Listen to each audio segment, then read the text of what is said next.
साथियों, बहुत बहुत स्वागत है आपका हमारे इस प्रोग्राम में। ये प्रोग्राम जो है वो SC/ST एट्रोसिटी एक्ट को जानने के लिए और आप सब तक वो इन्फॉर्मेशन पहुंचाने के लिए है, ताकि आप सब ये जान सकें कि SC/ST एट्रोसिटी एक्ट आखिर है क्या और इस एक्ट के तहत मामला किस तरीके से दर्ज होता है, पुलिस कैसे कार्रवाई करती है और ये एट्रोसिटी एक्ट आखिर कब बना और इसे बनाने की ज़रूरत क्यों पड़ी। इस सब पर बात करने के लिए हमारे साथ इस वक्त जुड़ चुके हैं एडवोकेट अशोक मल्होत्रा। बहुत बहुत स्वागत है सर हमारे प्रोग्राम में। बहुत शुक्रिया संसार जी। मल्होत्रा साहब, SC/ST एट्रोसिटी एक्ट आखिर बनाने की ज़रूरत क्यों पड़ी और ये एक्ट कब लागू हुआ भारत के अंदर? संसार जी, ऐसा है, हमारे भारत में एक बहुत ही मशहूर केस हुआ था यूपी में फूलन देवी का, जिसे आज हम बहन फूलन देवी भी कहते हैं या माता फूलन देवी भी कहते हैं, और वर्ल्ड की मोस्ट पावर लेडीज़ में भी उसका नाम रहा है। हुआ यूँ कि फूलन देवी एक अति पिछड़े वर्ग से महिला थी और उसके साथ एक पर्टिकुलर जाति विशेष के लोगों ने, जो तथाकथित ऊंची जाति कही जाती है, उन्होंने उसके साथ बलात्कार किया था।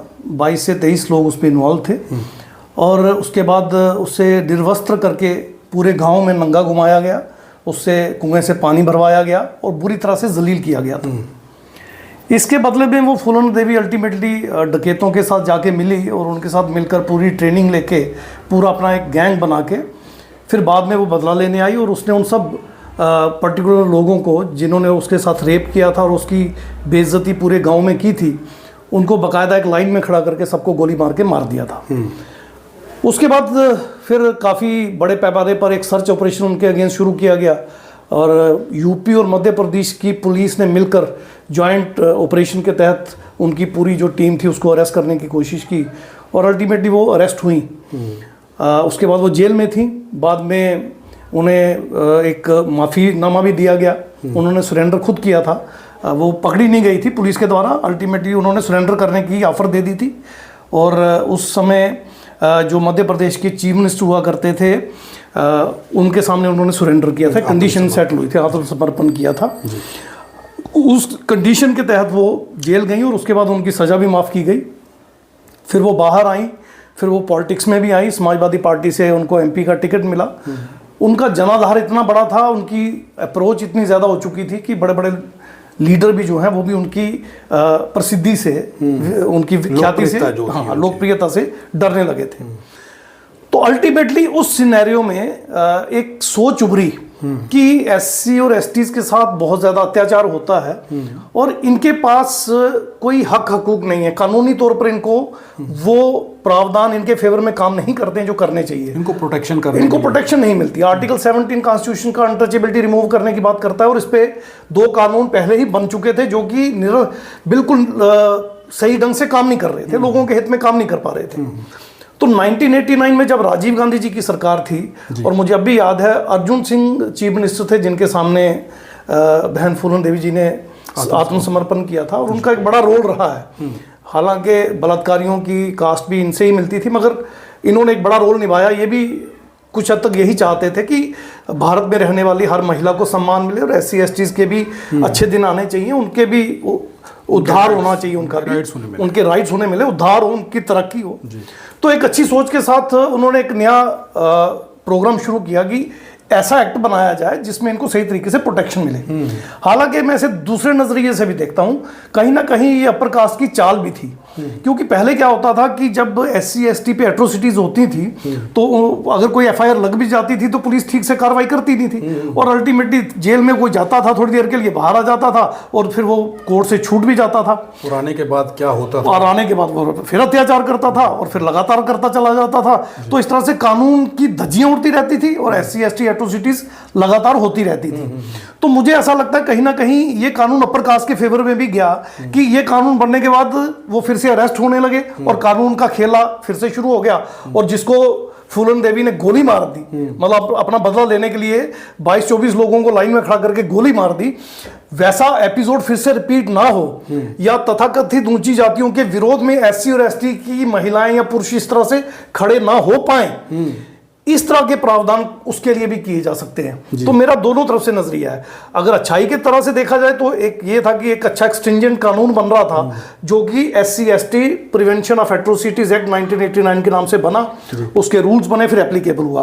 तो इन हालात में ये कानून बना और इसके ऑब्जेक्टिव क्लास पे अगर हम जाएं और पार्लियामेंट की जो मंशा उसमें दिखती है वो ये है कि SC और ST को तथाकथित ऊंची जातियों के अत्याचार से बचाना, और ये जो नॉर्मली उनकी FIR नहीं लगती है, नॉर्मली उनको इंसाफ कोर्ट से नहीं मिलता है, तो ये अलग तरह का प्रावधान है। और इसमें DC के पास भी एक बाकायदा ऑर्गेनाइजेशन बनती है जो इनको देखरेख करती है, इनको फंडिंग करती है, रिहेबिलिटेट करती है। कई बच्चियों का बलात्कार यूपी, बिहार, मध्य प्रदेश वगैरह स्टेट्स में हो जाता है। 8-8, 10-10 साल की बच्चियों का बलात्कार करके उनको पेड़ों पे टांग दिया जाता था, कोई FIR नहीं लगती थी। तो ये रुक जाए, इसको रोकथाम की जाए, इस ऑब्जेक्टिव से ये कानून बना था। हालांकि ये कितना कारगर साबित हुआ, मेरा ये मानना है कि ये बहुत ज्यादा कारगर साबित नहीं हुआ। अभी पीछे एक आर्टिकल 15 नाम की मूवी आई थी, आपने देखा था, ये तो आपकी मूवी थी।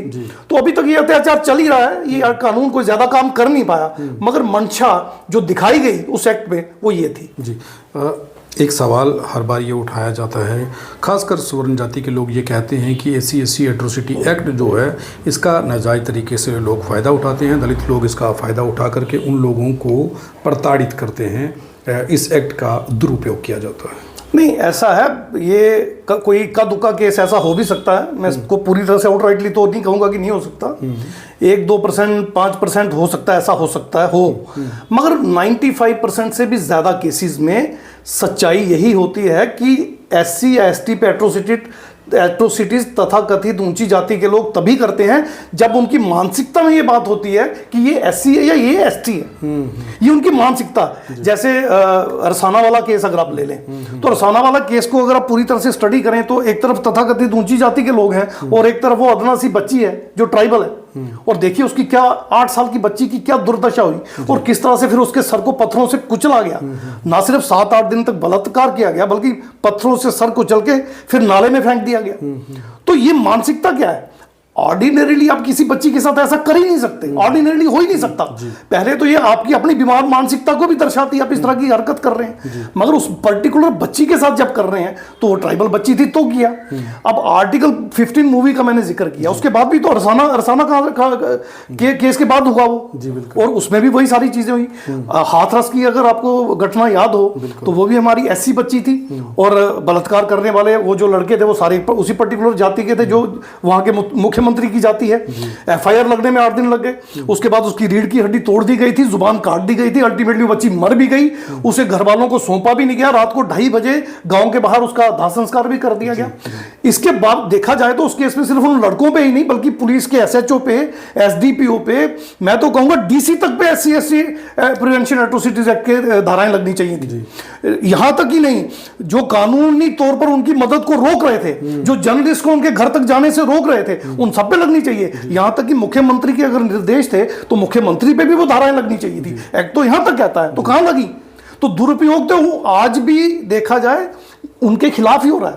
यानी SC/ST prevention of atrocities act का फायदा कहीं ना कहीं आज भी अपर कास्ट ही ले रहा है, जबकि इसका फायदा तो SC या ST को मिलना चाहिए था, वो नहीं मिल रहा। ये एक्ट लगने के बाद बड़ी सारी घटनाएं सामने आई हैं कि लोग दलित जाति के लोगों पर या SC या ST लोगों पर प्रेशर क्रिएट करते हैं। उसके बाद में घर में समझौता करने का कई बार ऐसे मामले आए हैं कि घर में समझौते हो जाते हैं, उसके बाद में कोर्ट में जाकर के ये मामले रफा दफा कर दिए जाते हैं। लेकिन सवाल ये है कि SC/ST एट्रोसिटी एक्ट आखिर लगता कब है और इसमें क्या क्या होता है जिसकी आधार पर इस एक्ट को लागू किया जाता है? देखिए, SC/ST prevention of atrocities act 1989 तब लगता है जब विक्टिम यानी जिस पर अत्याचार हुआ है, जिस पे जुर्म हुआ है, वो SC या ST से बिलोंग करता हो और जुर्म करने वाला नॉन SC नॉन ST हो। वो OBC भी हो सकता है, वो ब्राह्मण क्षत्रिय वैश्य भी हो सकता है, तथाकथित किसी भी ऊंची जाति से भी हो सकता है, OBC भी हो सकता है।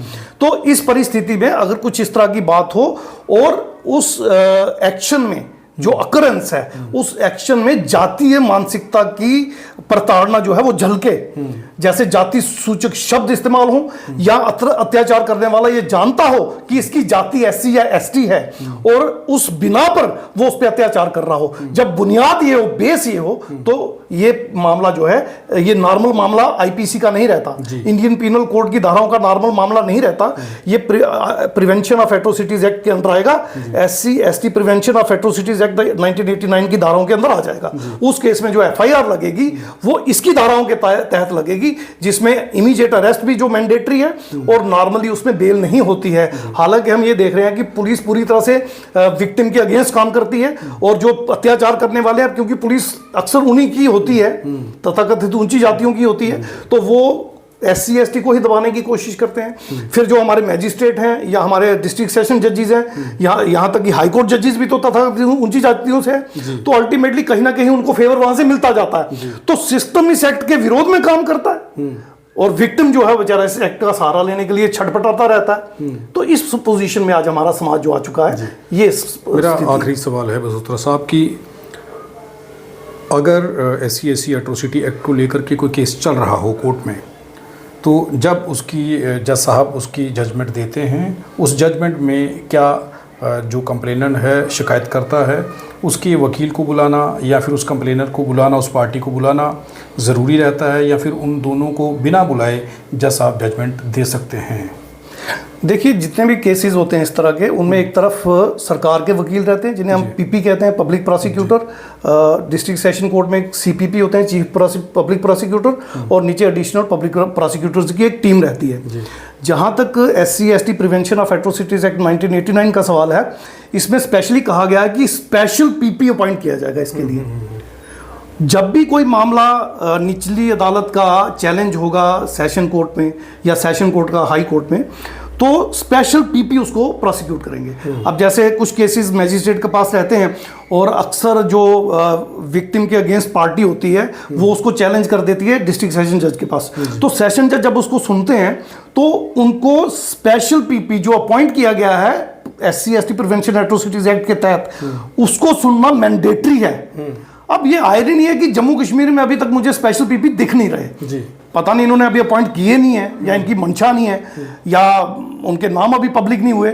अभी तक तो मैं देख रहा हूँ रेगुलर PP ही इसको डील कर रहे हैं, जबकि रेगुलर PP इन केसेस को डील नहीं कर सकते हैं। एक्ट ये कहता है कि इसके लिए स्पेशल PP अपॉइंट किया जाएगा और स्पेशल PP जो होगा वो स्पेशली इन केसेस को जब डील करेगा तो उसका नॉलेज का लेवल भी उतना ही होगा।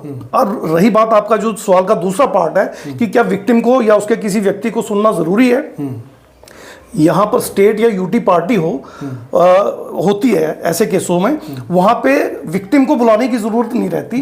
वो अपना अगर काउंसिल करना चाहे तो कर भी सकता है, वो परमिशन लेके कोर्ट की अपनी काउंसिल को अपीयर भी करवा सकता है। मगर जैसा कि मैंने बताया इस एक्ट में ही प्रावधान है कि स्पेशल PP अपॉइंट किया जाएगा। वो नहीं करना ही एक साजिश मुझे नजर आती है सरकार की तरफ से। अगर सही स्पेशल PP SC ST से ही अपॉइंट किया गया हो और वो भी ईमानदारी से अगर अपना काम करे तो मेरा ख्याल है विक्टिम के वहां आने या विक्टिम की स्टोरी रिपीट करने की कोई ज़रूरत नहीं रहेगी, ये सिचुएशन बनेगी। बहुत बहुत धन्यवाद सर हमारे साथ बात करने के लिए, हमें समय देने के लिए। तो दर्शकों, आज SC ST एट्रोसिटी एक्ट क्या है उसके बारे में हम लोगों ने आपको बताने का प्रयास किया है। हमारे चैनल के माध्यम से ये खबर आप तक पहुंचाने का मकसद ये है कि पता चल सके कि SC ST एट्रोसिटी एक्ट आखिर है क्या, वो किस तरीके से काम करता है, और जिन लोगों के ऊपर उत्पीड़न, जिन लोगों को झेलना पड़ता है, जिन लोगों पर अत्याचार होता है, उन लोगों को आखिर इंसाफ SC ST एट्रोसिटी एक्ट किस तरीके से दिलवाता है, और क्या जम्मू कश्मीर में SC ST एट्रोसिटी एक्ट जो है वो पूर्ण तौर पर लागू हुआ है, काम कर रहा है या नहीं कर रहा। ये एक सवाल था जिस सवाल को तलाशने की कोशिश हमने की है और आप सबको हो सकता है कि इसके जवाब मिल गए हों जो आप ढूंढ रहे हैं। SC ST समाज के लोग जब इस सवाल को पूछते हैं या ढूंढते हैं कि आखिर हम क्या करें, हम लोगों ने SC ST एट्रोसिटी एक्ट के तहत मामला दर्ज करवाया था, हमारी सुनवाई नहीं हुई या फिर हमें सही इंसाफ नहीं मिला। आप देखते रहें RTI इंडिया न्यूज़, लोकतंत्र का पहरेदार, ताकि हम पहुंचा सकें आप तक वो खबरें जो नहीं पहुंच रही हैं या फिर जो नहीं पहुंचाई जा रही हैं। धन्यवाद। हम किसी भी प्रकार का कोई विज्ञापन नहीं लेते हैं, हम आज़ाद पत्रकारिता करते हैं। अगर आप चाहते हैं कि आज़ाद पत्रकारिता जिंदा रहे तो RTI इंडिया न्यूज़ का आर्थिक सहयोग करें ताकि RTI इंडिया न्यूज़ आज़ाद पत्रकारिता करता रह सके।